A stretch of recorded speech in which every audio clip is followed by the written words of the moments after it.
আসসালামু আলাইকুম এভরিওয়ান, সবাই কেমন আছেন? আজকে এমন একজনের সাথে কথা বলবো যারা সুন্দরবনে বসবাস করে এবং তাদের জীবিকা নিয়ে গল্প করব। তার মুখ দিয়ে শুনুন। আসসালামু আলাইকুম, কেমন আছেন আপনি?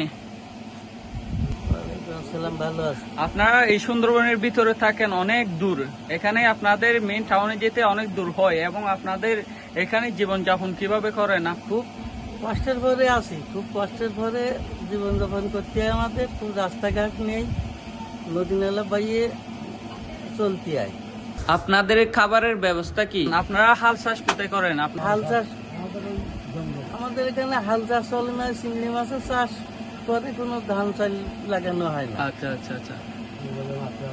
আর আপনাদের তো মাছ আপনারা নিজে এখান থেকে সুন্দরবন থেকে তুলে খান, নাকি আপনারা বাজারে গিয়ে আনতে হয় মাছ? আমাদের বাজার থেকে যাই নিয়ে আসতে হয়। আচ্ছা আচ্ছা আচ্ছা। আপনার এটা হচ্ছে আপনার দোকান, এখানে বৃষ্টির সময় হলে এখানে পানি উঠে না উপরে? অবশ্যই ওটা বড় বন্যা নিয়ে পানি উপরে চলে আসে। যখন এখানে বেশি বৃষ্টি হয়, বৃষ্টির সময় আপনারা কোথায় থাকেন এবং ঘূর্ণিঝড়ের সময় আপনারা কোথায় যান?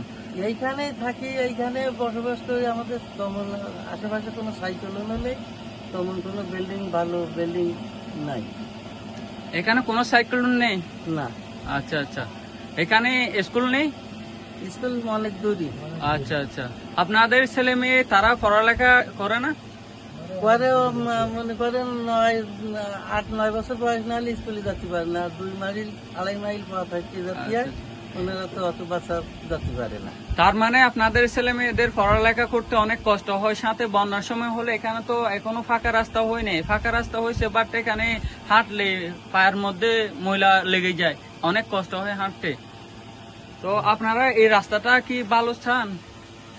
রাস্তাটা তো আমাদের, এই রাস্তাটার জন্য তো খুবই আমরা জানাচ্ছি, সব চেয়ারম্যান মেম্বার তাদের কাছে দাবি রাখি যে রাস্তাটা একটু ভালো হোক, ভালো করুক, এই আশা রাখি সবাই। আমরা যতটুকু জানি এখানে সুন্দরবনে বাঘ, হরিণ এবং হিংস্র প্রাণী আছে। এই প্রাণীগুলো কি আপনাদের এখানে আসে না?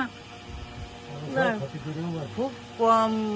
বাঘ খুব কম আসে, কি হরিণ টরিং দেখা যায় মাঝে সাঝে, আমরা দেখি নদীর সাইডে এখানে আসে, চলে যায় আবার জঙ্গলের মধ্যে, কিন্তু বাঘটা দেখা যায় না কোনোদিন, বছরও দেখা যায় না। কিন্তু এপারে পাড়ি আসে, খোঁজ পাওয়া যায়, কিন্তু বাঘ দেখা যায় না।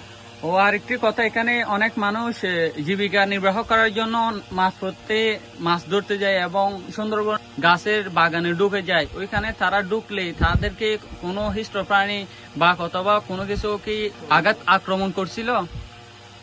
মাঝে সাঝে পরে, কিন্তু তারা খুব সাবধানে আবার আত্মরক্ষায় চলে আসে, কিন্তু তেমন ভাবে কোনো একদম মাইরি ফেলিছে এরকম ক্ষয়ক্ষতি আমাদের ফুলতলা হাড্ডা এখানে করিনি।